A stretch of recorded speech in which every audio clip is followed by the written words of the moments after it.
Welcome to your college-bound kid. Podcast for parents and families everywhere.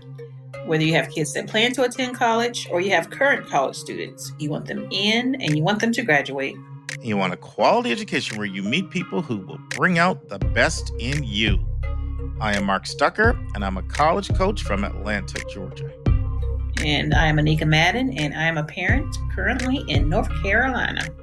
It is Thursday, January 16th, and welcome to episode number 103, What Admissions Officers Really Want, Part 2.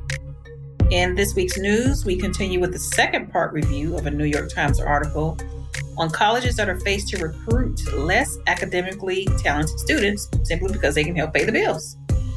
And we're in chapter 103 of 171 answers, and Mark lets us know how to get free assistance in completing the FAFSA. And this week's question is from a mom who's asking for updates on the ACT's announcements to their new Superscoring and online testing structures. And Mark interviews Mr. Yancie Davis, the admissions officer at Macalester College, in Understanding Macalester College. Friends, several announcements. Want to start by shouting out Michelle, a college counselor from Washington. She sent in some excellent suggestions on some ideas we can implement on our podcast. And can't emphasize enough how many of our great ideas come from all of you. So if you have any ideas on how we can make this podcast better, please use questions@yourcollegeboundkid.com and send them our way. And so Anika and I, this is a big day for us. We just got out of a big recording. You want to say anything about it, Anika? It was fun. No. First webinar ever with Mark Stucker. It was awesome. We literally have been out of it 5 minutes. So we did a webinar for all of our podcast partners who had given us a gift of any amount in our 23 months of having this podcast on admission trends for 2019. And one of the reasons I'm telling you this is if anybody gives us a contribution of any level in 2020, we'll send you the videotape of that. So we looked at 12 admissions trends. And for those of you who have given, we'll also send you a copy of it as well. Now, one of actually our podcast partners said to me once, why don't you guys just have advertisers? And there's several reasons why we don't do that. We want to be transparent. One, Anika and I like the idea of being commercial free. Two, as soon as you have advertisers, they start scrutinizing what you say and you can lose some of your freedom. And three, unless you have 50,000 downloads per episode, you're just getting peanuts, really. You know, not nowhere near enough to cover the cost of the podcast. And while we have grown a lot, we're not at 50,000 downloads per episode. So you really wouldn't cover our costs. So just want to be transparent with everybody on that. And they're a little annoying too. Yeah. What, the commercials? Yeah. By the way, gotta get tired of hearing them. Yeah. And we've had several people send us notices saying, please don't ever have commercials. And I've always got a chuckle out of those notices. Yeah, they are annoying. Yes, they are.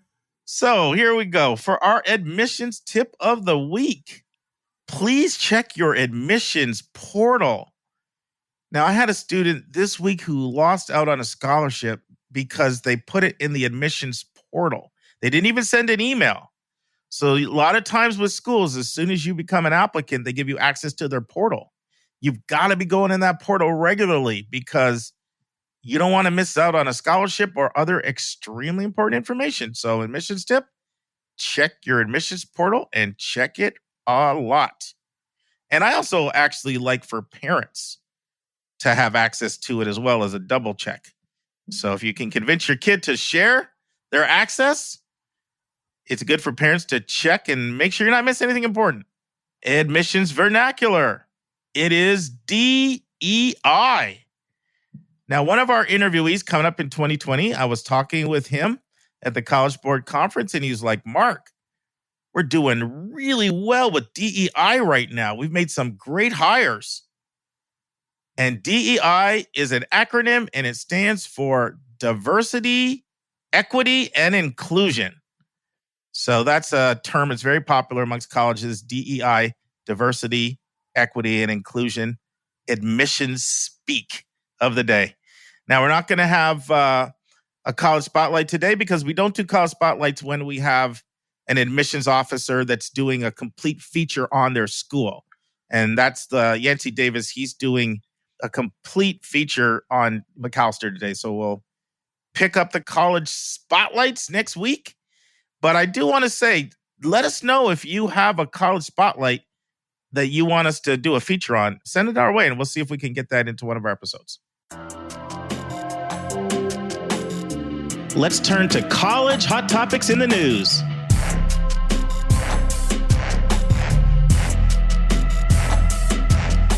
All right, Mark. Last week we started with the article, What College Admissions Officers Really Want. And this is written by Mr. Paul Tuff in the New York Times. And we went through basically what it started out with, or it's really centered around, is a feature on Trinity College and their enrollment manager, who is faced with bringing in great kids and getting out of financial deficit. And I think what the overarching message with this title is about, what college admissions officers really want, is kind of twofold, I guess, is the way I guess I see it now. I was thinking more so on the financial end, like we really want kids that can pay the bills, but no, they actually do want the kids that can bring up the the academic prowess of the school. So, we went into quite a few points, but Mark, I know you want to just kind of pick up on the second part of this. How would you like to proceed? Yeah, there are a couple of things I want to emphasize that were in the back half of the article. Remember this, I mentioned to you, listeners, this is not an article. This was a tome. I mean, this was like 9,000 words, maybe, or something. It was a lot. And so it was too much meat in this article. Shout out again to Beth Racine for sending this in to us. I loved this article for us to cover everything. And if you didn't hear our discussion last week, strongly encourage you to go back and listen to that. But the article featured Angel Perez and his journey. I'm not going to recite everything we said, but to Trinity College, it talked about how enrollment managers are wrestling with two goals that they're expected to excel in both of them, but they often conflict. One is bring in a diverse incoming class that's talented, but secondly, make sure there's enough revenue so that everybody's getting paid. And it talked about the challenge of being able to make both of those goals in that article. And so there are a couple of things that the article said in the back half that I really wanted to comment on, Anika. And I'd love to share them and just get your take on them. Okay. And so the article also talked a lot about John Bockenstadt, who was the VP of Enrollment at DePaul for 17 years and has now moved on to a similar role at Oregon State. And while Bockenstadt was at DePaul became the largest nonprofit school in the country to go test optional. So one thing that Bockenstadt and Angel Perez have in common is their disdain for the College Board and their belief that standardized test scores are vastly overweighted. They believe that, they may help a little bit in being able to predict grades, but to whatever extent they help in being able to predict freshman grades, one, they don't do anywhere near the job the transcript does at predicting grades. But secondly, they favor wealthy applicants to such an extent that in their minds, both Perez and Bockenstadt, very different guys. Perez is younger, Latinx, Bockenstadt, older, Caucasian, but they both have the same perspective on this. And that is, they believe the test is disqualified and it should not be something schools use. And so I want to read something from the article that I thought was really powerful. Anika, I'm not going to read too much. But this was really powerful because this is something that we haven't talked about, believe it or not, in 103 episodes. So here's a little excerpt from the article. Among the roughly 2 million students who take the SAT each year, about 2/3, according to the College Board's categorization, receive scores that are non-discrepant or in line with their high school grades. Now, non-discrepant is a 50-cent word. Basically, what it's saying is 2 out of every 3 people that take the SAT, if you were to look at their SAT score, it really lines up with what grades you would predict. So, for example, if someone's getting like a 1550, then they're like 4.0. Like you would expect a kid with a 1550 to get a 4.0. If a kid's getting like an 800, you'd expect probably a 2, some 2 point something GPA, that kind of thing. So that's what they mean. So 2/3 of the time, the scores are non-discrepant. All right, but here's where it gets interesting. This is what the article goes on to say. For those students, the SAT doesn't really affect their college prospects at all. Their test scores send the exact same signal to college admissions offices that their grades do because they're non-discrepant. The students for whom test scores make a difference in admissions are the two groups who have discrepant scores. Of course, discrepant is the opposite of non-discrepant, meaning that looking at their test scores, you would have no idea that they would have these GPAs. So, meaning either that their SAT score is much higher than their high school grade would predict. Let's call that the inflated SAT group. Or their SAT score is much lower than their high school grades would predict. Let's call that the deflated SAT group. So these two categories each make up 1/6 of the cohort. So in other words, if 2/3 have non-discrepant scores, then that takes care of 2/3. What about the other third? Well, break that 1/3 in half. You get 1/6 in the inflated SAT group, and 1/6 in the deflated SAT group. So in 2010, 3 College Board researchers, they analyzed data on 150,000, I'll say that again, 150,000 students who took the test. And they found the demographics of the two discrepant groups differed substantially. And the reason why I want to go in and share all this is because you can see why the test optional movement is growing when you hear what I'm going to share. You see why Backenstadt and Perez are not fans of the SAT. So the students with the inflated SAT scores were more likely to be white or Asian than the students in the deflated SAT group. And they were much more likely also to be male. Their families were also much better off, meaning financially, compared to students with the deflated SAT scores. Once again, deflated means that the scores did not predict their GPA at all. So let's use an example so everybody's following us. So deflated SAT score. So the national average for the SAT is around, last time I saw, it's about 1063. So let's say someone had a test score of a 900. So well below the average. So if you have a deflated SAT score, you might have a 3.8 GPA. So your test scores did not predict your GPA at all. Where an inflated SAT score, that's going to be the opposite. You're going to have, let's say, a 1470, and then someone might think, okay, that kid's probably a 3.8 or 3.9, but then you might have a 2.9. So that's just so it's clear. Is that clear, Anika? Yeah, it is. Okay, all right. So once again, compared with the students with the deflated scores, the inflated SAT scores were more than twice as likely to have parents who earned more than $100,000 a year. And they were more than twice as likely to have parents that have graduate degrees.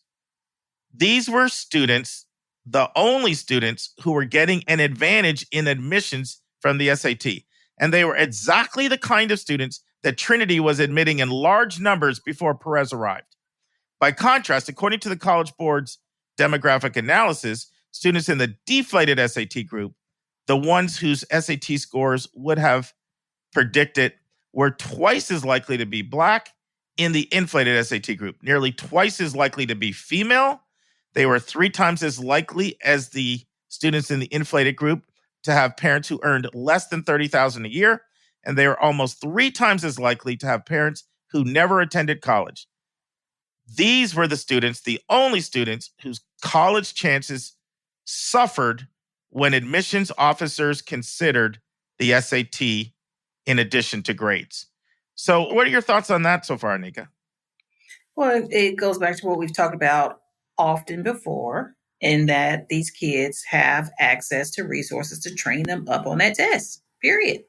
Like, I mean, my kid could be doing really well in their classes and knocking them out. They're just not a strong tester. And that's, I guess the trend is that comes from the under-resourced areas where the kids just can't knock these scores out. Like, they can't get these standardized test scores because they don't have the high-end $1,000 an hour tutors that help them with the strategies and all that stuff, but they're still really great students. Yeah, and it's a lot more than the tutoring. It's the school that you're in.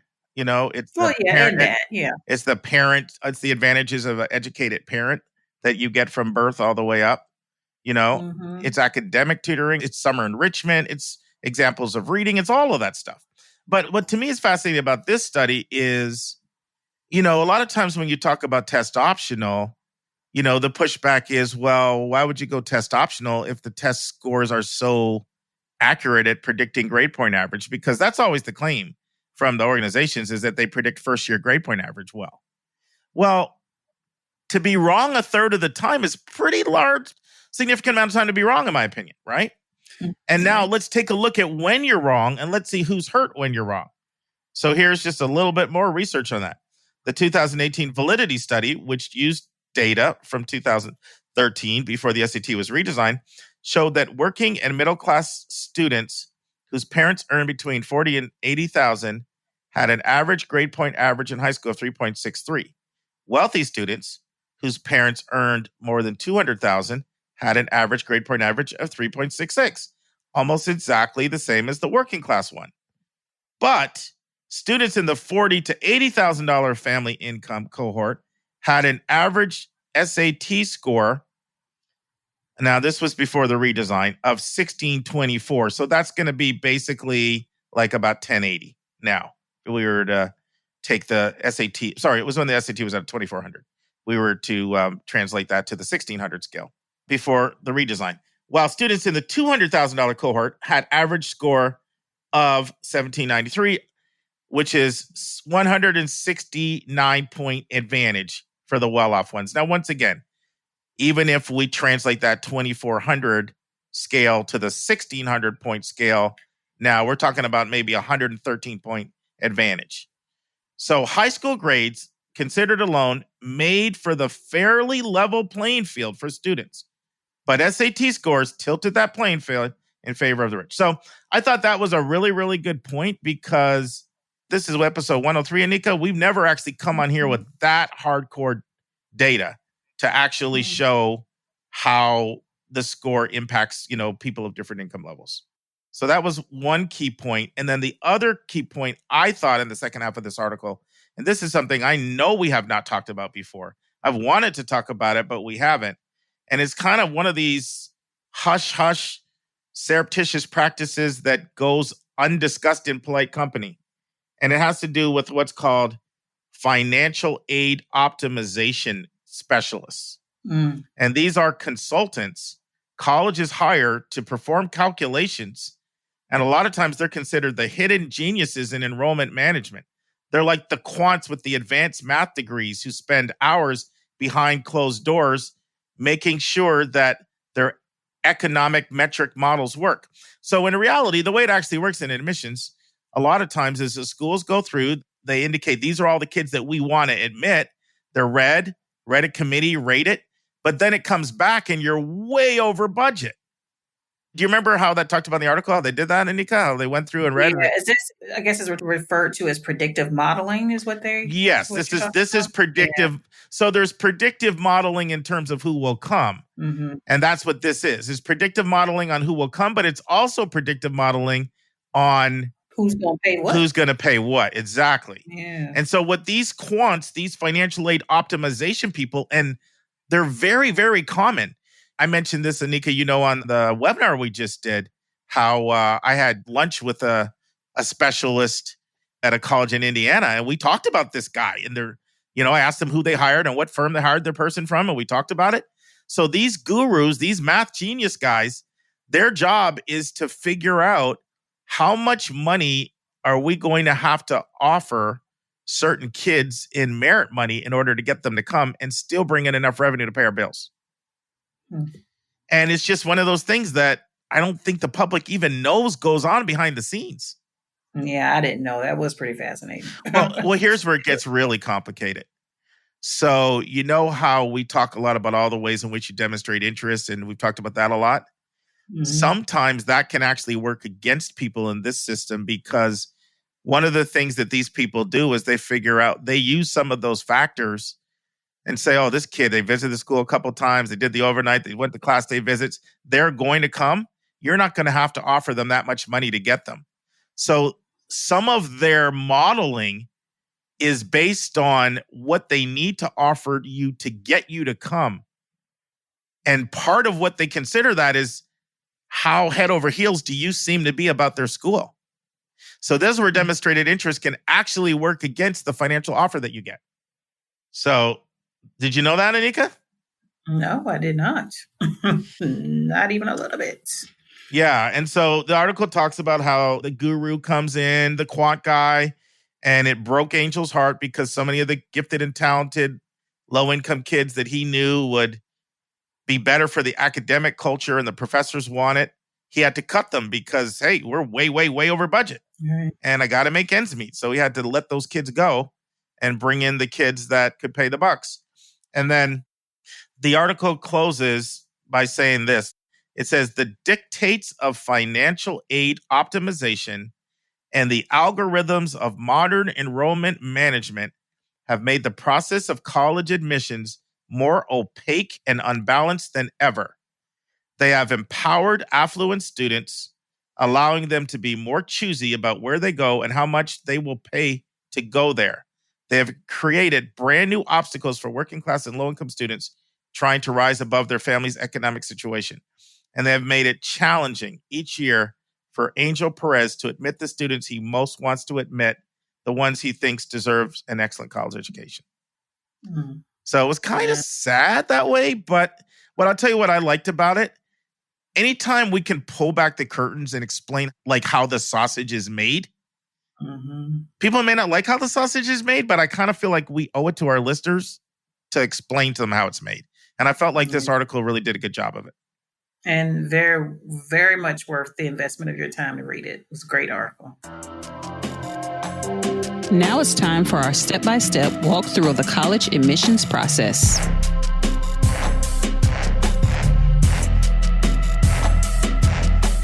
Awesome, friends. We'll transition now to chapter 103 in the book that I wrote called 171 Answers.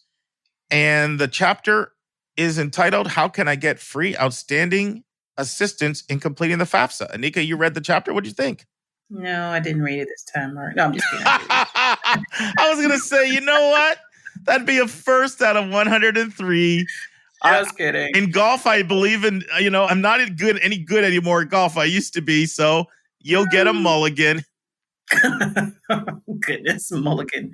So, yes, I read it. And it's funny because one of the big initiatives in here in terms of resources, I'm surprised I've never heard of it. Which one? And it's the College Goal Sunday. Mm-hmm. Because it's such a big deal in so many different states. Well, it's something that most people haven't heard, Anika. We're now into the technical college world. Yeah. Okay, but explain to our listeners, because probably only 1% of them have heard of it. So explain explain to our listeners what that is. Yeah. So each state has a date that they set where they partner with selective schools and they have volunteers to come in and help you complete the FAFSA forms. Mm-hmm. Like this whole big, almost pep rally around completing the FAFSA, which I thought was pretty cool. Yeah. And if people want to know more about that, so each state has their own College Goal Sunday website.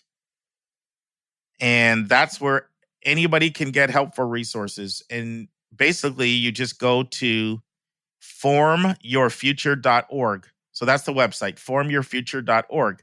And when you go there, you'll see a drop-down box, and you can locate your own state, and you can find out where you can go get free resources. Nobody should have to pay somebody to help them with the FAFSA. I get calls all the time where people are willing to pay me to have them look at the FAFSA. That's not something that people should have to pay for. Right. There are a lot of free resources, and that's one of them. There's also a great hashtag, formyourfuture, as well. If you're a Twitter person and you like to follow, they give a lot of really good tips. So if you just do hashtag formyourfuture, you'll get some great tips there. Any other free resources on here that you want to share? Well, my next favorite one, because I love live person help, was the hotline. Yep. So it's 1-800-4-FED-AID, where you can talk to someone live and they help you through your question. Or they talk through your questions. So I love the in-person stuff. I hate going on websites and just trying to figure stuff out. But yeah, that was the next biggie. And then you've got FAFSA.gov, obviously, go to the source of the stuff itself. And then I know we've talked about this before, but there's so many Twitter chats around, the FAFSA hashtag. Well, I guess it's not a hashtag, it's @FAFSA, where you can go on and do like live chats on Twitter and stuff. So Well, and like you said, free, free, free, free. Yeah, and I'll tell you too that I use all the time on here. I do call the 1-800-4FED-AID when I have a difficult question that I'm perplexed by and flummoxed by. I call them all the time. One thing I love about them is I'm rarely on hold very long, and they run a lot of hours. Like they'll be open during peak season until like 11 o'clock. Yes. You know, and so yeah, it's not one of these things where you're like on hold for 20 minutes. So that's really good. Anika and I are so grateful for everyone who has financially supported our podcast. It allows us to pay our staff and cover our other auxiliary expenses involved in having a weekly professional podcast. At the start of every month, we're going to start sending a special gift to anyone who financially supports your college-bound kid. I will be sending our donors this bonus content once a month directly to your email. The bonus content will be between 10 to 15 minutes in length. Usually it will be a college-related topic that I'm passionate about. Occasionally, it'll be another bonus hot topic in the news segment. Sometimes it'll be an answer to a question that one of our listeners submits to us via email. And you'll receive these monthly audio blogs for a gift of any amount. We know that $5,000 to one person is $5 to someone else, and we don't want your budget to be a hindrance to you receiving this additional bonus content. So if you want to support our show, just go to yourcollegeboundkid.com and click the donate button. And if you've already financially supported our podcast, you will automatically start receiving this bonus content via your email. This bonus content is our way of letting our financial supporters know in a tangible way how much we appreciate you. And if you have any questions at all about our monthly bonus content, just send your questions our way. That's to questions@yourcollegeboundkid.com. Once again, questions@yourcollegeboundkid.com. The other one that I use all the time is the last one I put in here, Anika. It's the Step Up for Higher Education Utah. They do this incredible FAFSA walkthrough. And so all you have to do to find that is just go to YouTube and put FAFSA walkthrough 2020, and it pops up right away. And you know, one thing they did, which is so amazing this year, October 1st is the day the FAFSA comes out. Right. October 1st, that 23-minute walkthrough was up live on YouTube. Wait, so it doesn't matter that you're not in Utah? I thought that was just specific. I thought you did that as an example for Utah State. So that's a great point. So the name of the organization that does it is called Step Up to Higher Education Utah. But the FAFSA is a national forum, and it works for everywhere in the country. It'd be like saying, North Carolina higher education specialists. They're the ones that are doing it. But I know it sounds like it would have some state-specific aspect to it, but the FAFSA is federal. There's nothing at all about that at all that has anything to do with Utah only. Okay. They're just the state that decided to put together the professional resource, and it's used all over. I know Kipper, where I met in the day, this is the national resource that they used all across the country as well. Oh, nice. And it's just a step-by-step walkthrough. So you can have your FAFSA out and you're going through it, and then you play the video and it'll show you how to answer every question. So between that and all the other resources we've mentioned, and if you're a call person, call that 1-800-4FED-AID person. If you like the online chats, go to FAFSA.gov and you'll have the chat box there. And there's just a lot of free resources, and you do not want to make a mistake. Do not want to make a mistake. Oh, before we transition, Anika, this is driving me crazy. Do you remember last week at the start when I was telling you that one of my clients challenged me to get an exercise bike? And I said, that bike that starts with a P? And I'm like, it was driving me crazy. It's a Peloton bike. Have you heard of that? I think I just saw that today. Anika, you're losing your fitness credentials with me. No, I've never been into buying equipment. Okay, but I'll give you another mulligan. And it comes with an app where you can do all this fancy stuff. Yes. Yeah, I just saw that. Mm-hmm. Yeah. Now that you see it, you're going to see it everywhere. Because it's funny, when she said to me, I'm like, no, I don't think I heard about that. Next thing I heard about 10 times that week. It's weird how it's like all around you, but you don't see it. It's like this new, it's really good. So, I mean, it's a commercial grade bike, but I don't need to pay you $2,500 and $40 a month to get my fitness jive on. I just don't. Right. I think it's kind of a status thing too. Like people today to say, I got a Peloton. Oh my goodness. You Peloton people. Hey, you know what? Whatever gets you to exercise, right? And so I have heard really good things about it. I'm just a cheapie over here that doesn't want to spend $2,500 on an exercise machine.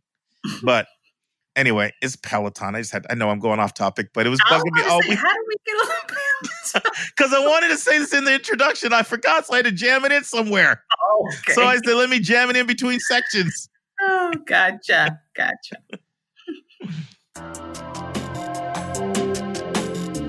It's time for a question from one of our listeners.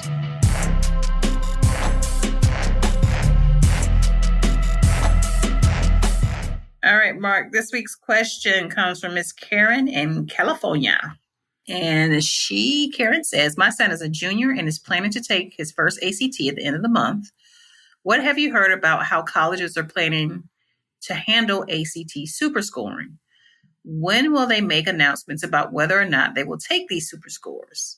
I find it so crazy how some schools will superscore the SAT, but not the ACT. Some want all SAT scores, but not all ACT scores, etc. And now that the ACT will be offered on a computer with scores available in 2 days, will that mean kids can take the ACT much closer to application deadlines? This will be especially relevant to next year's applicants, my son being one of them, who will only have a few test dates after the September 2020 changes to take individual sections. All right. So there's a lot there. I'm going to try to unpack. Yeah, I was going to say that was quite a few questions. No, but that's okay because we don't have a college spotlight today. So we're going to go in depth on this. And so just a little bit of a reminder for those who may not know what we're referring to.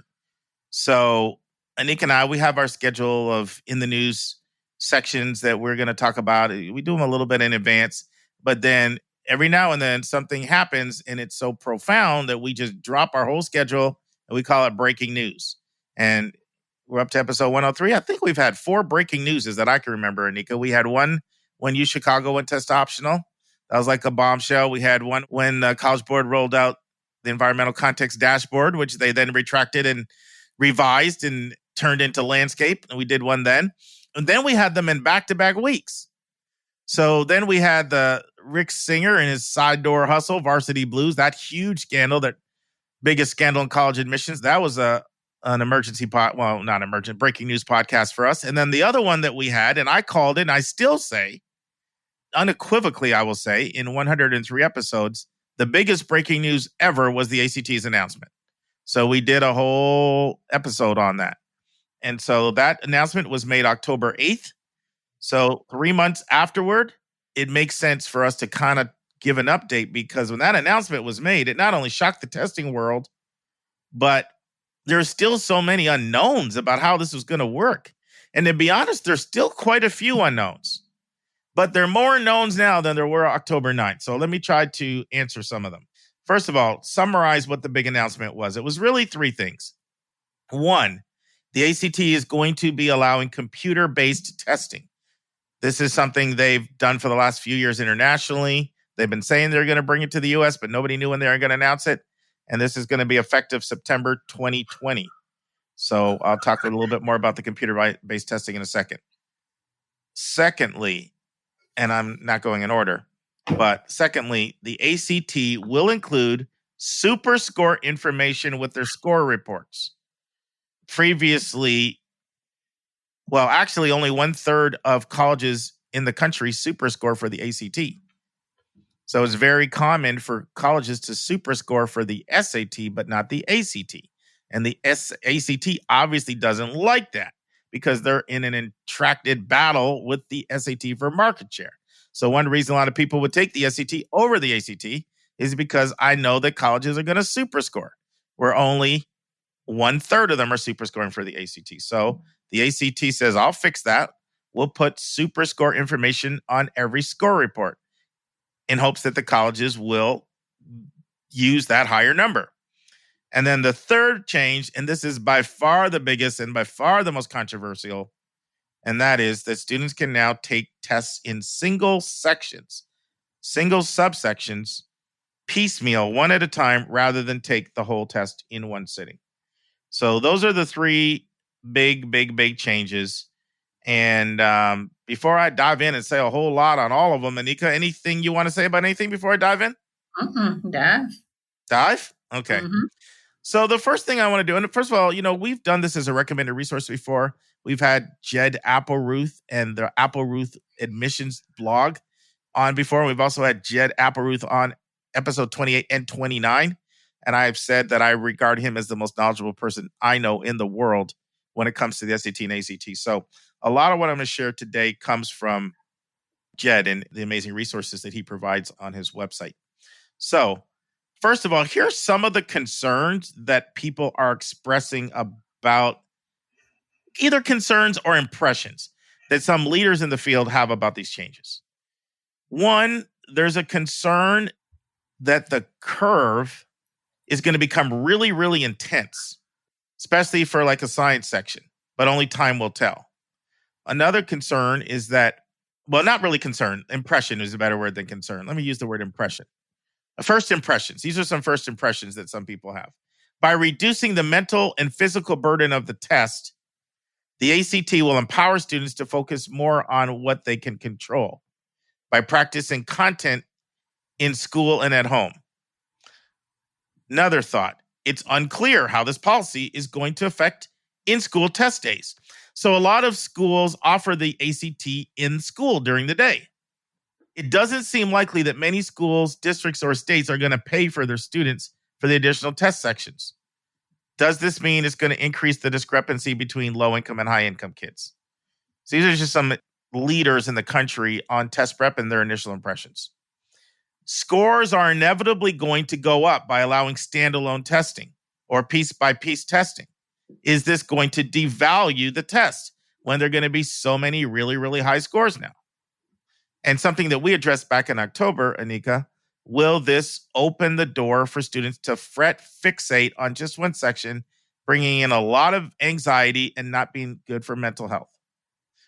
Another thought, students who struggle with getting through sections, especially the science section, which tends to be the hardest to finish because of fatigue, now they may be able to get through it because they can just take it while they're fresh, one section at a time.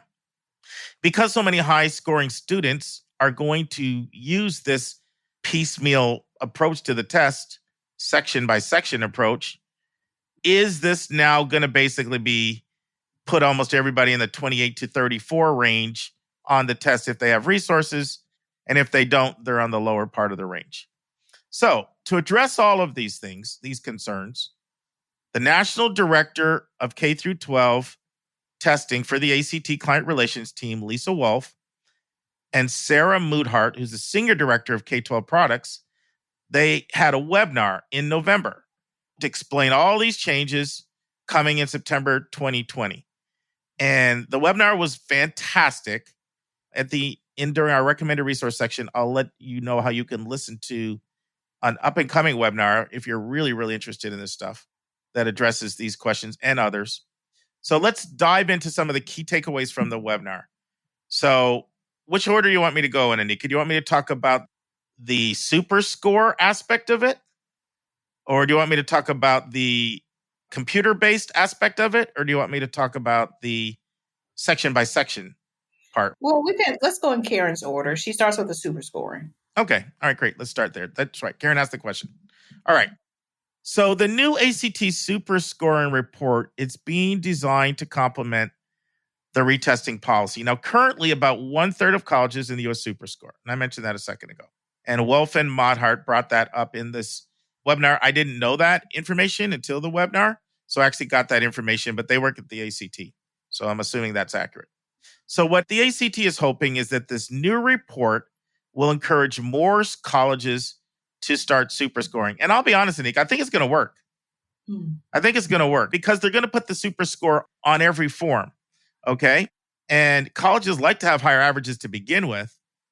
And quite honestly, there's really not a good reason for them not Superscoring ACT if they're Superscoring SAT. It's just more history and tradition. Now, I know some people say, well, wait a minute. You can't just force a college to do it if they don't want to do it. And so one of the things that they are going to do is so when they send the Superscored report, that report will also include information on all testing events that created that score. So this means colleges are going to know whether the Superscore came from one sitting, multiple full test sittings, or section retests. So they're going to see every single test on there, but then it will have a Superscore total. Any thoughts on that? And colleges will see the student's original test, their full-length ACT, along with all of the additional tests. And so it just remains to be seen. This is where it's still a little unknown, Anika. We don't know. I don't think colleges know. I don't think colleges have even formulated their policies. I think a lot of them are going to be doing that. Right now, colleges are focusing on bringing in their current class. Okay, they're reading files. Then they're going to go into yield season and try to reel in everybody they admitted and get deposits. And I think a lot of them will be making these decisions. I mean, they might have a task force looking at it now. I think a lot of them will be making these decisions probably like in May, and then, it'll be school by school how they handle it. So I'm expecting a wide variety of different responses, and we're going to probably have to do another update on this again once we see just where the colleges come down. But I do think it's going to make a lot of colleges choose to use the Superscore because they like to have higher numbers. Yeah. So that's phase one, the Superscoring. What was the next order Karen had on her question? She wanted to know if, since the scores are going to be available within 2 days, does that mean the kids can take the ACT much closer to application deadline? Yeah. So according to Wolf and Mothart, that's not changing. The timelines are not changing. So that's not changing. And once again, they should know. So wait, but let's get clarity on that. So you're saying that, so I'm trying to understand her question too, because, the application deadline is December 1st. Yeah. And the test is offered November 1st or is offered October 1st. She's asking whether they're going to change those dates around from what they currently are to be even closer to the application date. Is that, I'm trying to explain it to myself really. Yeah, no. That's how I understood it. And that's not the truth. Now, there's one thing that I didn't realize into this webinar either. I didn't realize that the ACT basically had a maximum of 12 times that they'd let someone take the test. Now, who in the world would want to take the test 12 times? Somebody out there somewhere, I'm sure. Yeah. I think 7 is the most I've had anybody do that I've worked with. And I was pushing it. So they had a limit of 12, and they're planning on raising that total, Anika, because of the ability to take individual sections. Oh, wow. So they have come out and said that they will be raising the total of total times the student can take it. And remember, this is a moneymaker too. Right. The more times you take it, the more you're paying. Yeah. Now, one thing I can't comment on because it hasn't been established yet, ACT has not set the pricing yet for the retest fees. And there's no word on what that's going to look like. There's a tremendous skepticism from people because they've come out and said it won't be as much as the full test. Well, it better not be if you're taking it just in a section, right? Mm-hmm. But there's a lot of cynicism that it's going to be less, and it's going to be like a couple of dollars less. Yeah. So there's a lot of cynicism about that. And one of the things that they're being accused of is implementing something that's going to create more of a gap between the haves and the have-nots, between well-resourced and under-resourced kids. And so one of the things that they've come out and said is that they will be offering 4 fee waivers instead of 2. So basically, people may not know this, but under-resourced kids could get up to 2 fee waivers to help with the cost of the test. And so the ACT, aware of that criticism, says from now on, we're going to give 4 rather than 2. But they are not indicating that they're going to change standard structural things like the timing and being able to sign up like last second or anything like that. There's been no indication at all that that's one of the changes that is planned. In the webinar, they said that, and this is very important, and I don't know if we mentioned this when we did this the first time, Anika, but a student must take the full ACT test the first time. That's not changing. You must take the full test. Okay? That's very, very, very important. Now, if you've already taken a full test in the past, even a couple years ago, then that can count as your full test. But you can't just go in and start taking individual sections. So you are going to have to do one full test in one sitting. That's important. And once you've done that, then you can start taking individual section by section tests. And if you're an international student in an international test center, okay, then they're not going to be offering the individual section retesting for international students at all. So that's going to be something only offered in the United States. So these are some pretty significant weighting things to wait on. So are they like planning like certain points of announcements, or like how are they rolling out this information to people? Can people just call up to the building and figure out what's going on? Or You can listen to the webinars that I'm going to share in the recommended resource. You can look on the news section of the ACT.org website, but I'm not aware of the timeline on some of these things. I think they're thinking, September is far enough away that we still have time to work through some of these things. Now, I want to really concentrate on what by far and away is generating the most commotion, the most shock to the whole system, and that is the section retesting. Computerized testing, that was a pretty big deal. Oh, and by the way, you know what, Anika? Somebody sent a question into us, and it said, does that mean you can just go on your computer and take it from home? No. So the way the computerized testing works is you do have to go to an approved testing center that's set up with all the security mechanisms in place. So that's important. And I don't know if we talked about that when we talked about computerized testing the first time. I don't think so either. But let's talk about this section retesting, because like I said, that's by far, like on this webinar, there are probably 80% of the questions were about that, right? This is the big one. How is this section by section, take the test piecemeal approach going to work? So once again, they did indicate what I already said, got to take a full test, all at one time initially. As long as you've taken that test anytime in the last 5 years, that will count as your one time, as your base score, and you'll be able to go to single testing if you're in the United States.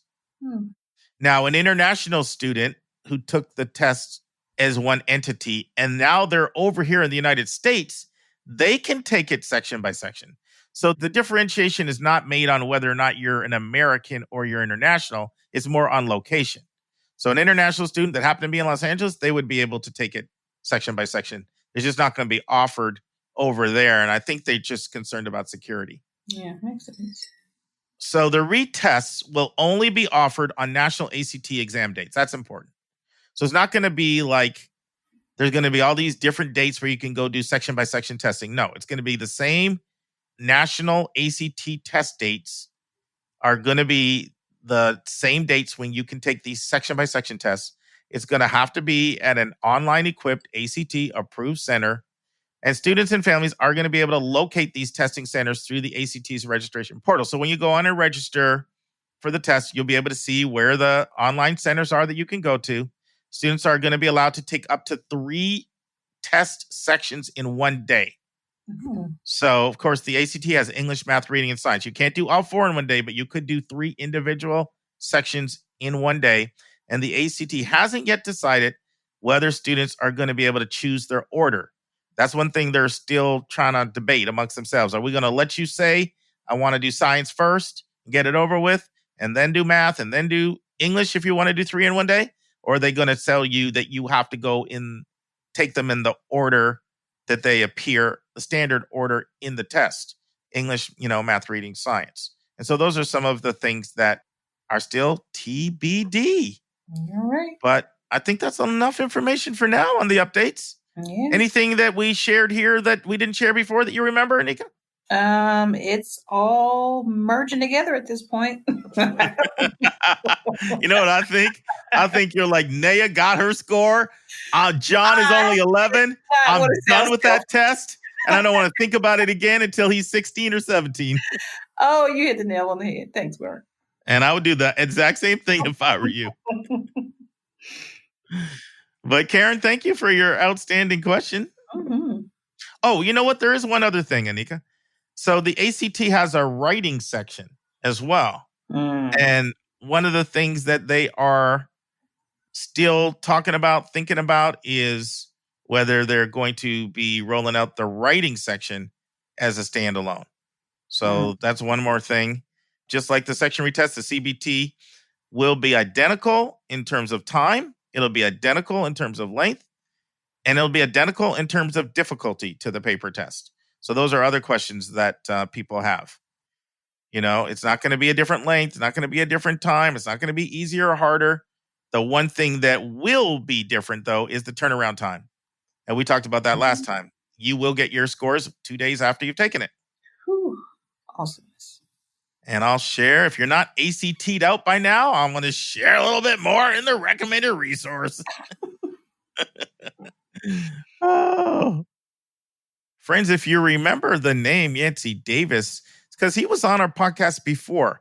It was about a year ago, and he came on and he talked about non-cognitive variables and how some schools are using these non-cognitive variables to assess applicants in the admission process.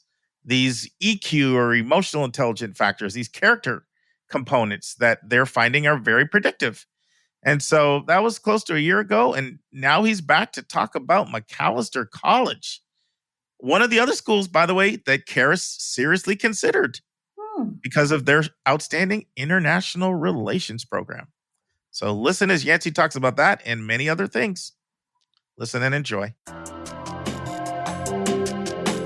And now, this week's interview with a special guest.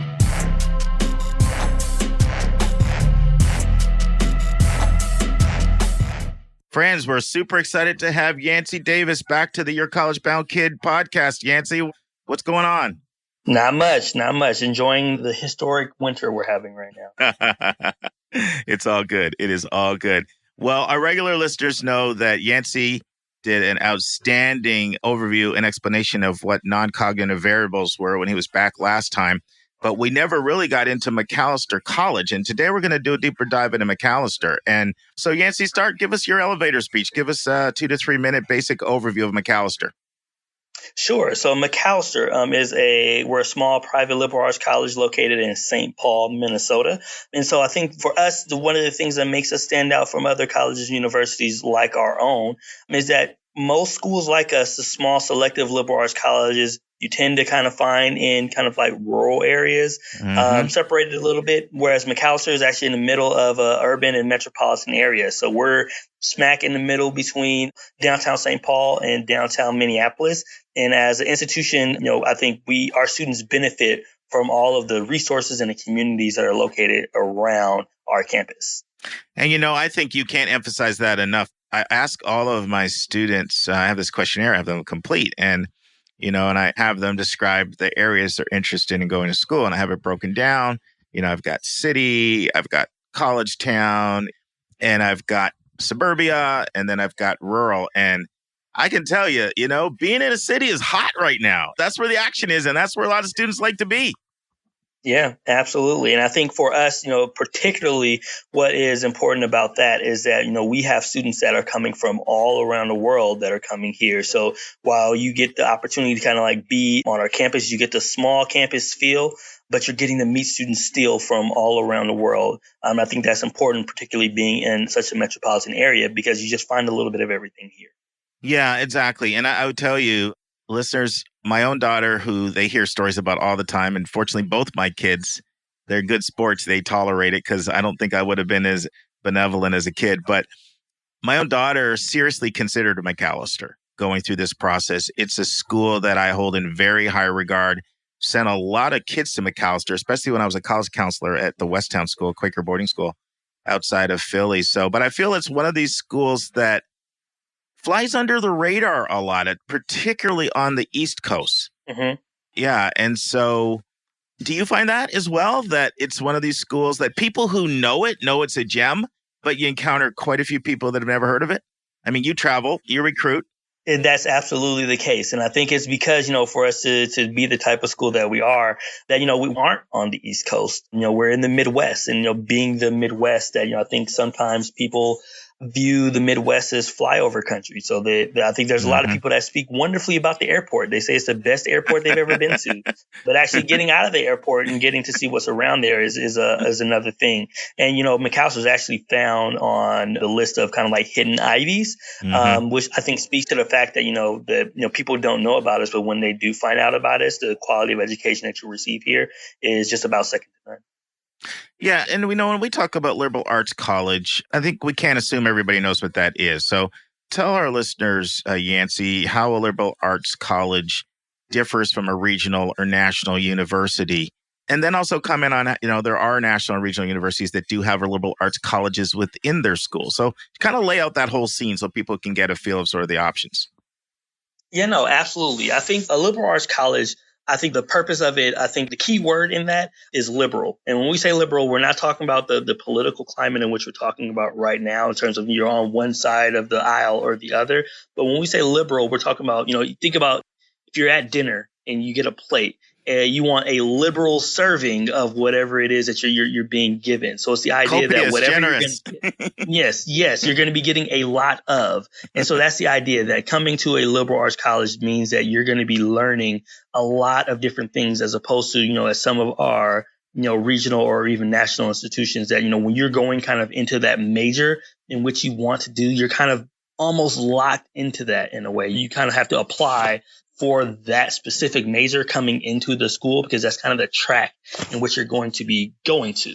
Whereas here, as a liberal arts college, all students are coming in undeclared. And, the first 2 years while you're here, students are going to be getting that liberal arts education. So you're going to be learning from different disciplines and taking, classes from kind of like, a diverse set of areas before you kind of dive into your major coursework at the end of your sophomore, beginning of your junior year. Yeah, so the idea of liberal arts is because it's so interdisciplinary and multifaceted, the idea is that you're training people to be outstanding communicators, like to think well, to write well, to speak well, and to combine knowledge in a way that you're not only prepared for the jobs of today, but the jobs of tomorrow, which are ever changing. Absolutely. Yeah. Awesome. Good stuff. So let's talk about internationalism and Macalester's historic commitment to internationalism, because that's the first thing I think of. And one of the times I almost always will talk to a student about Macalester is if they express interest in international relations or international affairs. What can you tell us about Macalester's historical commitment to an international experience for the students? Sure. So just, real, I guess, quick history trip for Macalester that, Macalester was founded back in 1874. Institutions tend to grow. Macalester in particular had its turning point, in the 1940s when coming, out of World War II, the college's president at the time, President Turk, exclaimed that it was no longer enough for us to be citizens of our local community, but we needed to be citizens of a larger global community, which again, very much so spoke to what was happening coming out of World War II, kind of like the opening up of the different parts of the world and globalization and so on. And so, with that, in 1950, Macalester raised the flag of the United Nations on his campus. So on our campus, you'll see on our flagpole, we have a flag of the United States and a flag of the United Nations. So we rose that in 1950, and it's been there ever since as a symbol of our commitment to, building, diverse, inclusive, multicultural communities. So that's when the college really started to focus on, recruiting not only students, but faculty that came from around the world. And that's when we really put roots down for our international studies program, which is probably our oldest and most well-known program. And not only that, our international studies program is actually one of the most oldest and kind of like broadest such programs you'll find at a liberal arts school around the country. And so, regardless of what a student comes to study here at Macalester, they're going to interface with international studies at some point because we really want them to get that international perspective, both from the students in which they're engaging with. And we have students that are coming from not only all 50 states, but from 90 countries from around the world as well, but also within that education of just taking that global perspective in what students are going to be studying. And that happens both here and also while students are studying abroad as well. One thing I always say is you want to see a school's priorities, and this is true for our own families as well, or personally, even if you're single, take a look at how you spend your money. You'll see the priorities when you see the budget. And one thing I've always admired about Macalester is one of the few schools that really is open to giving a portion of need-based international aid away. I'm assuming that's still the same. That hasn't changed, has it? No, it hasn't changed. Yeah, so that's just most schools are cash strapped. The needs are just overwhelming, and so you're going to prioritize your own domestic applicants. But they're so committed to internationalism that if they see somebody who's going to add to the student body, they're even willing to help out. So that's fantastic. Absolutely. And I'm sure there's all kinds of study abroad. I know your study abroad program is really strong. Anything you want to say on that? Yeah, absolutely. So again, we give our students an opportunity to be able to go and study around the world. And so we really try to make it available for our students. We have a variety of different programs, which we call our study away, because we have some domestic programs as well. But in doing that, you find over half of our students do at least one semester abroad during their time at Macalester. So again, students are touching every single continent and really having these opportunities to participate in different types of programs. And so some of them are, kind of like your traditional, you're at the institution, you take those classes. Some of them are research-based. Some of them are internship-based. Some of them give students opportunity to live with a host family. So there's a variety of different programs that students have an opportunity to do. And the big plus is that any financial aid that students are receiving at Macalester, it travels with them. Nice. So they're not having to pay like additional money to be able to go. And it's going to be the same cost that they'd be paying at Macalester to pay to do their study abroad program. Love it, love it, love it. I want to circle back to something you underscored at the start, Yancie, which was your city location. Let's delve into that a little bit more. So how do you utilize the city? Are you using it with internships? Are there weekend opportunities where you're providing transportation if people want to go in and see plays? I mean, comment on ways in which you're utilizing the city. Yeah, absolutely. I think internships first and foremost is definitely one that jumps out, that, we really want our students to, again, have the opportunity to apply what they're learning inside the classroom, outside the classroom. So as they are having the opportunity to do these internships, being inside the Twin Cities area affords students with all these different opportunities when it comes to internships. For example, students that are interested in kind of like medicine, they have the opportunity to work at hospitals, and not just kind of like small regional hospitals, but kind of like, nationally known hospitals and hospitals with level 1 trauma centers for students that are looking for such experience. We have nonprofit opportunities. So students have organizations that have opportunities to be able to go and do internships with. St. Paul's the state capital of Minnesota. So students have opportunities to work at our state capital and do internships there, or work on, local political campaigns as well. And then we're actually the home of several Fortune 500 companies as well. Nice. So students that have some of those business interests are also just kind of like looking for those different opportunities that we have. I believe the last number I saw was maybe 17 of the Fortune 500 companies have their headquarters here in the Twin Cities. So again, having those opportunities to take advantage of the internships, whether that's, during the school year or during the summer as well. Nice, nice, nice. So now let's have you flip roles with me. And now you're back on you're on the placement side, not the admission side for a second. Put that hat on, and you've got a group of 100 students or whatever. It could be 300, 400, doesn't matter, in your school. Let's say you got 50 on your caseload. Talk about the type of student. They come into your office. Of course, you know their academic record. You've kind of gotten to know, you've seen their teacher recommendations, kind of gotten a sense of their personality, what they're looking for. Talk about the kind of student that would thrive at Macalester. It's the kind of student that you would think, you know what, I'm about to put Macalester on the students list. And also talk about the kind of student that would be better served elsewhere. Yeah. So I think what I would kind of point, if a student came to my office and they were kind of like looking for a school that gave them the opportunity to be able to, they value the small school environment. Mm-hmm. They want small classes. They want to have an opportunity to engage with professors. Mm-hmm. They want to have an opportunity to do internships. They want this, but they don't want to kind of like be in the middle of nowhere. Mm-hmm. And they don't want to be landlocked to campus. Everything that they do is only centered around campus in that way. I would present Macalester as an option for them. Additionally, for students that know that the things that they want to do have to do with kind of like, different parts of the world. Students who are like, have a really strong interest in maybe in languages or linguistics. Students that, really want to have the chance to be able to engage with people that come from around the world and meet different types of students, and know that they're going to be at a school that is going to support them with financial aid as well. I will point Macalester to them, because I think, being able to come here, they're going to have those opportunities to be able to do that. They probably haven't been to Minnesota before unless they lived there in the past, but the chances are that they're going to have a chance to be able to come here and, like I said, engage, find internships. They're going to have an opportunity to be able to, again, get out into the community. I mean, it's a thriving community where, there's theater, it's a very thriving music scene, the, home of the late, great Prince. But also if you like, sports, that, you're coming to a place that has, all 5 major sports teams, mm-hmm. There's a community and a vibrant community around them that they'll have things to do, both on and off campus including get to meet students that are coming from other colleges and universities as well, as you find other, colleges and universities here that, students get a chance to engage with, because they'll be able to get out into the city and maybe go to, events that are happening at other colleges, because the public transportation here in the Twin Cities is also really good as well. So again, it's going to really give students an opportunity to be able to come here, and whether they know what they want to do or they don't know what they want to do, there's going to be a lot of opportunities for them. What I would say that the student who wouldn't engage or, probably would be better served elsewhere, if they're looking for that big school environment that has the NCAA, sports team, like number one sports team or something like that, and you're looking like a University of Oregon or University of Alabama, we're not going to have 20,000 people in the stadium every Saturday, for a football game or anything like that. That wouldn't be the scene that you would find here. But if you're looking to come, and deeply engage in the education that you're trying to receive, do research, meet with other students, and like I said, take advantage of a city environment, that I might have something to present for. That was good, Yancie. I thought you were going to do that politically correct thing and just talk to me about the student that will thrive and then avoid the hard question. That was good. That was good. I'll add one more, someone who has high tolerance for cold weather, because it is not South Florida.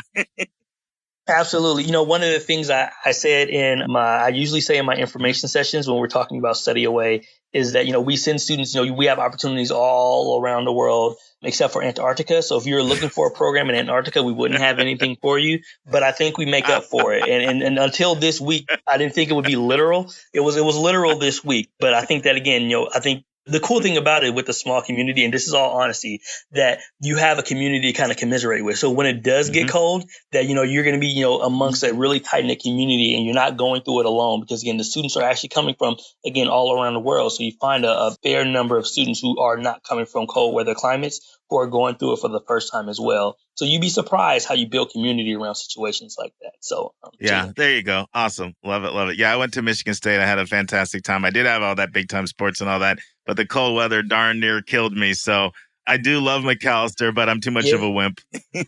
But, I get people that love it. Absolutely. Or I get people that, and of course, you learn to dress for it and all that, and you learn how to cope, right? And make the best of it. Make the best of it. Absolutely. Absolutely. There are character lessons that come out of it. So there you go. Toughness. Let's take a break to learn about Mark's recommended resource for the week.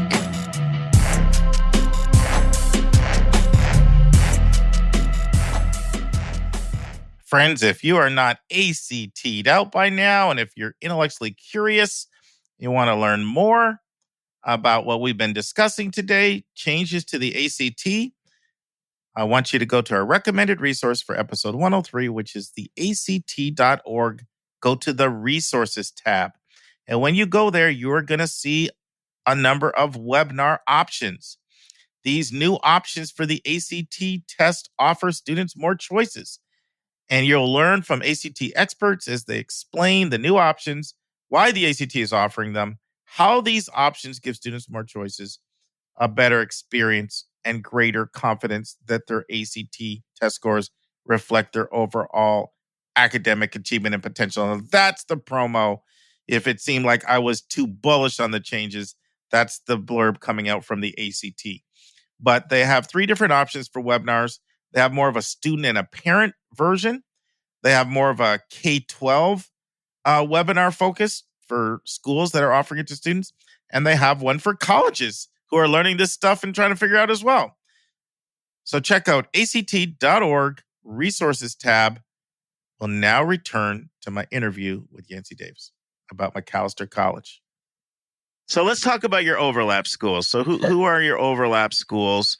And when students select you over your overlaps, what are the reasons they tell you they chose you? Yeah, so I think that you'll find overlap schools in Carlton College, Grinnell College, Kenyon College is another one that you'll tend to find as well. So again, there's other probably small Oberlin, maybe colleges. Oberlin would also be one of them as well.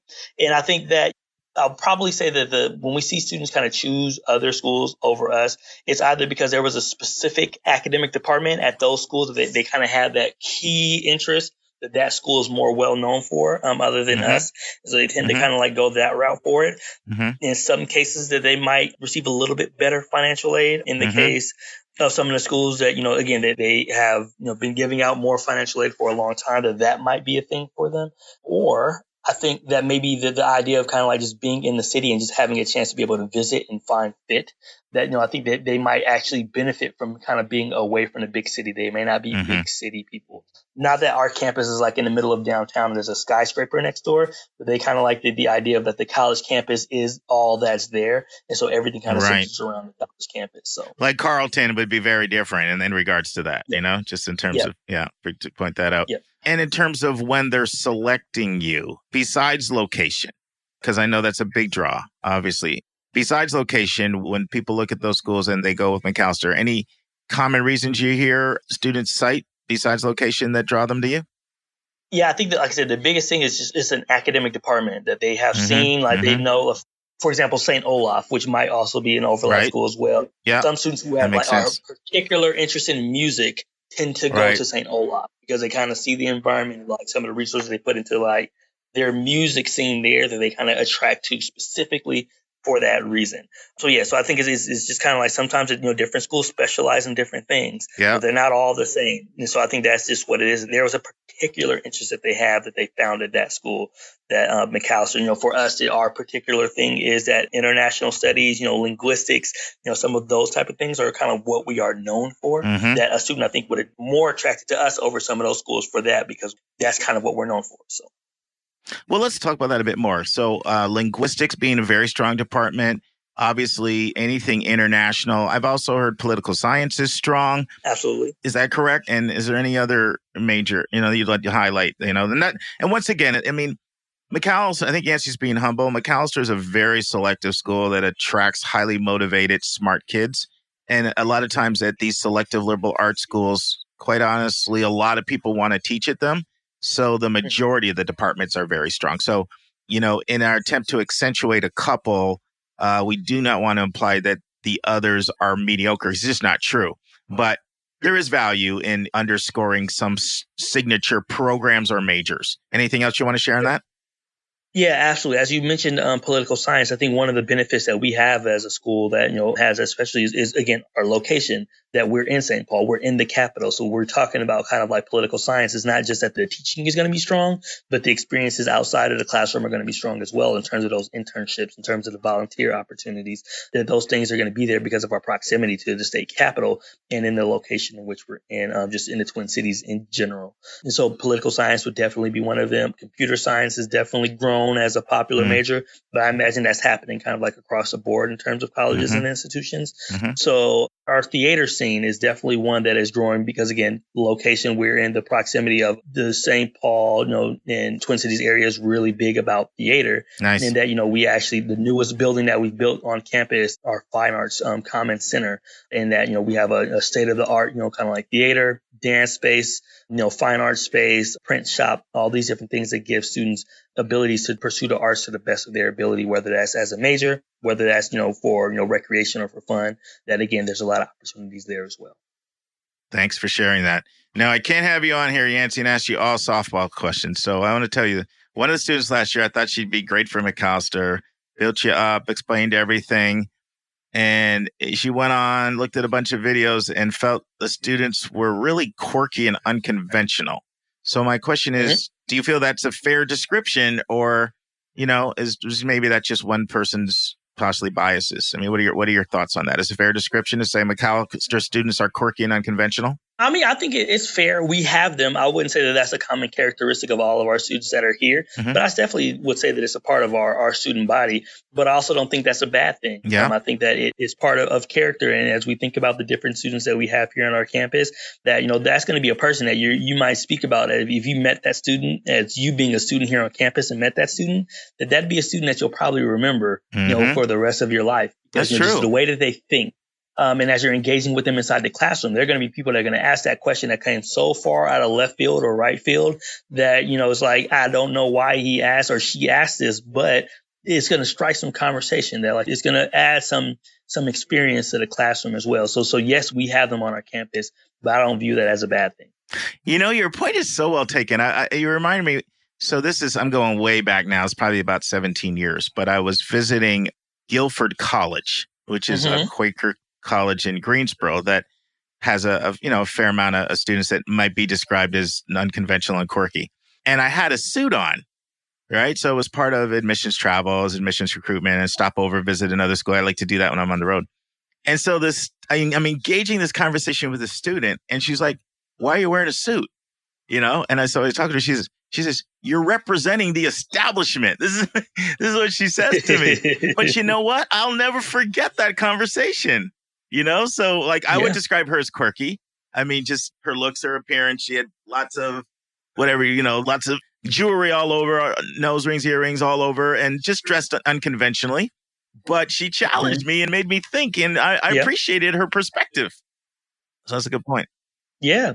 And I think that's really big for us, is that the idea of that, the idea of just inclusivity and having the different students here that, just bring those different perspectives that are just really important. We're actually one of the top schools in the country in terms of catering to LGBTQ students as well. And just the understanding that, we are thinking about students on that spectrum when it comes to, sexuality, and the understanding that, they are here, and those perspectives, like I said, is it might be completely different from what you might have had as you step foot on campus. But again, them being here is really important, because I think they help open your eyes and to just different ways of thinking and understanding, which I think is a point of college. What you need out there, and I love it, is you need different types of colleges with different missions that appeal to different people. And I think it's just really important that not every school's cookie cutter and a carbon copy of each other.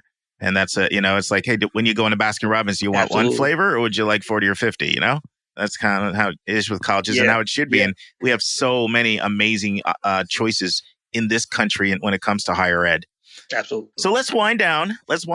I asked you a couple questions last time when you were here before. I'm going to ask you just two questions this time. One, what is your favorite part of being an admission officer?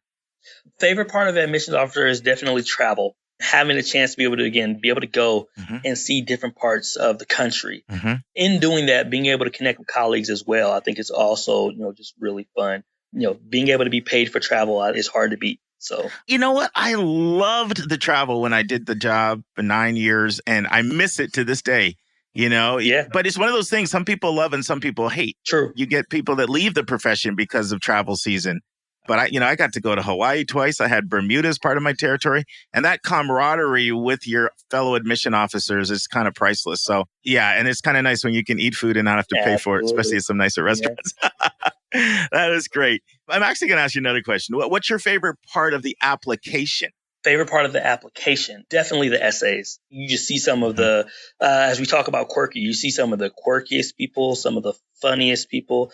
And as we read these, we laugh, we cry, we get, confused because we don't know where the student might be going.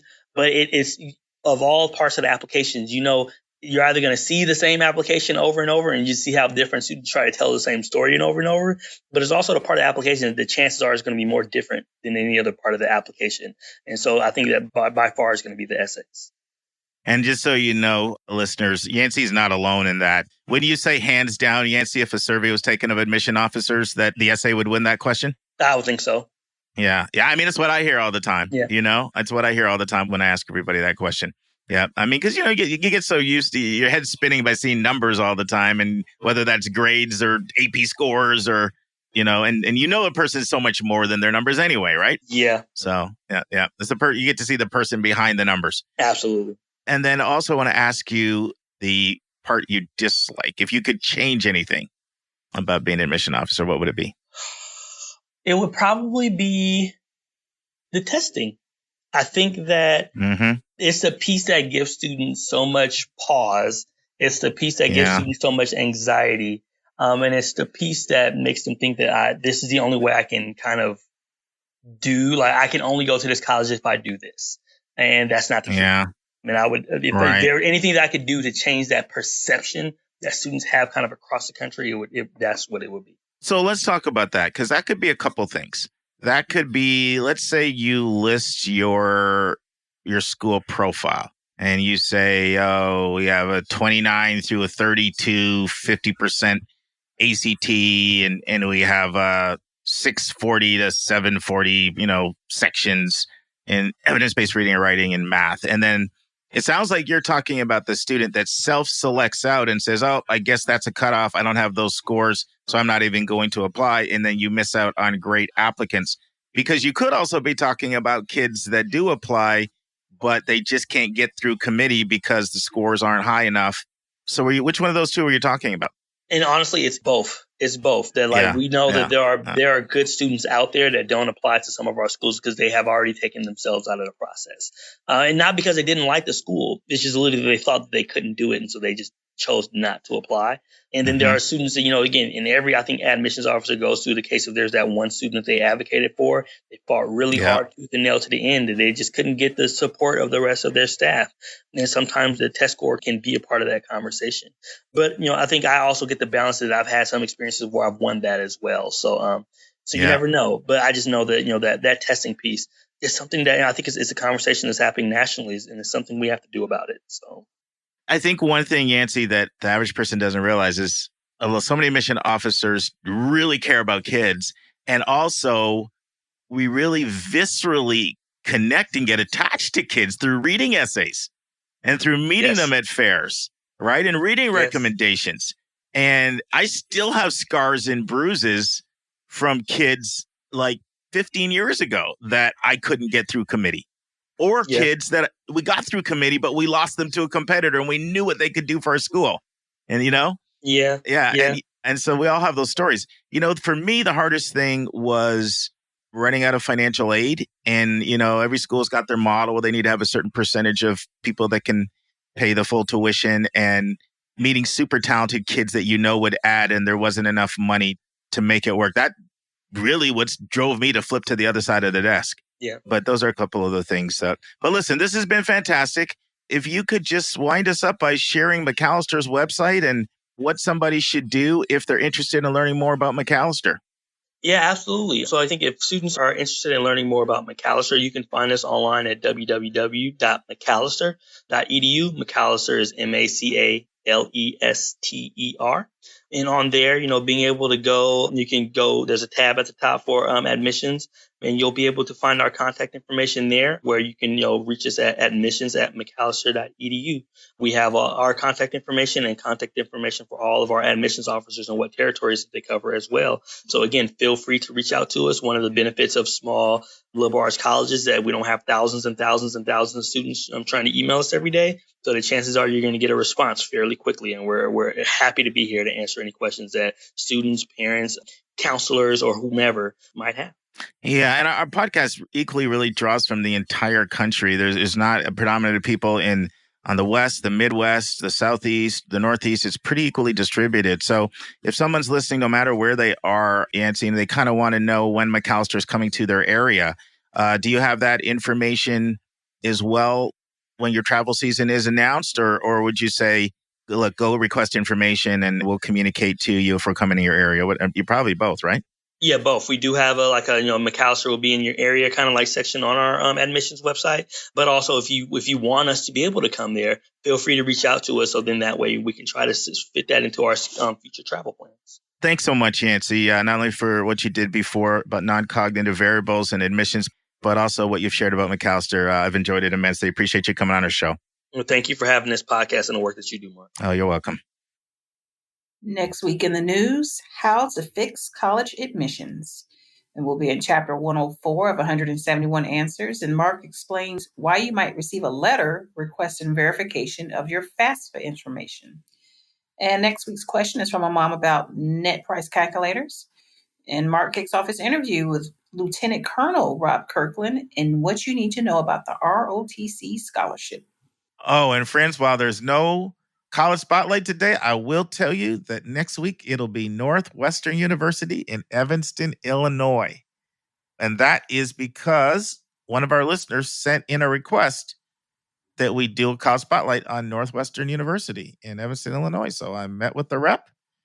And if you have a request for a college you want us to spotlight, send it in.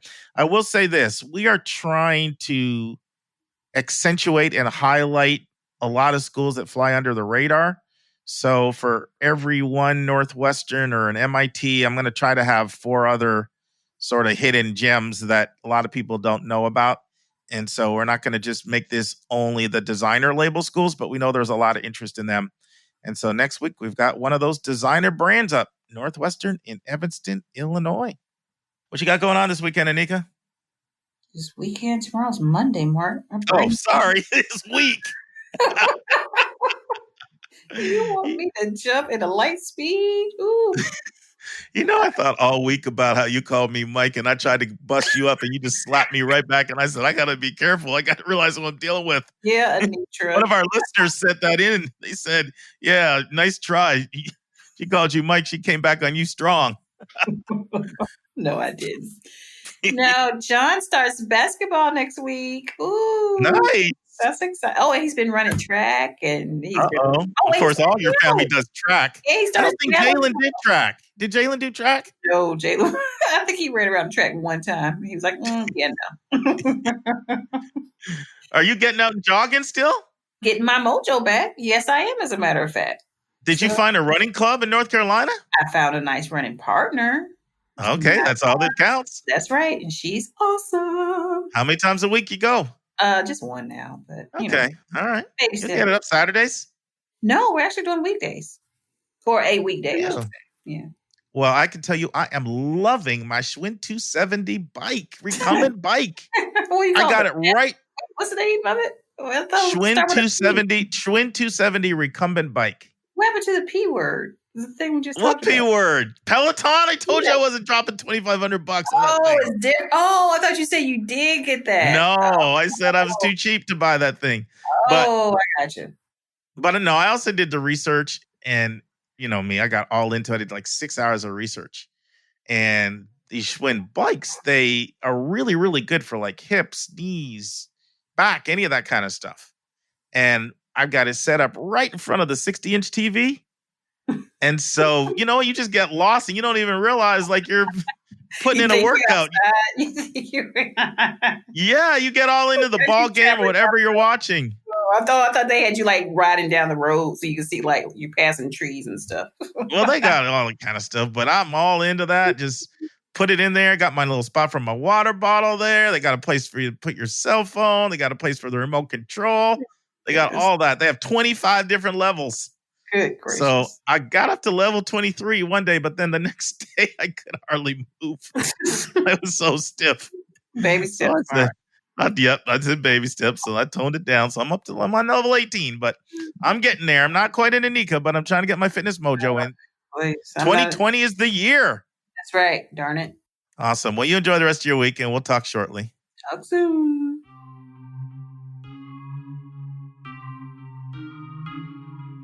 And that's our show. A big thank you to you, our listeners, for tuning in this week. And if you found this podcast helpful, it would help us tremendously if you would subscribe and write us a review on your favorite podcast listening station. And please be sure to click the share button and send this to someone you know that could really use this information. Your College Bound Kid is produced by John Lockenbaugh. The amazing music that you hear is by Victor Allen Weeks. Artwork is by Andrea Togo. And marketing designs are by Kimberly Blass. If you want to get a copy of the book, 171 Answers to the Most Asked College Admissions Questions, you can go right to 171answers.com. And if you want to have a college coaching session with Mark, you can send him a text to area code 404-664-4340. And if you have a question or a few questions that you would like for us to answer on the show, please email us at questions@yourcollegeboundkid.com. That's questions with an S at yourcollegeboundkid.com. Every week, we'll take one question and include it in the episode. We don't like your questions. We love your questions, so send them our way. And by the way, check out our website, which is just simply yourcollegeboundkid.com. Again, we thank you for tuning in, and we look forward to meeting with you again next week.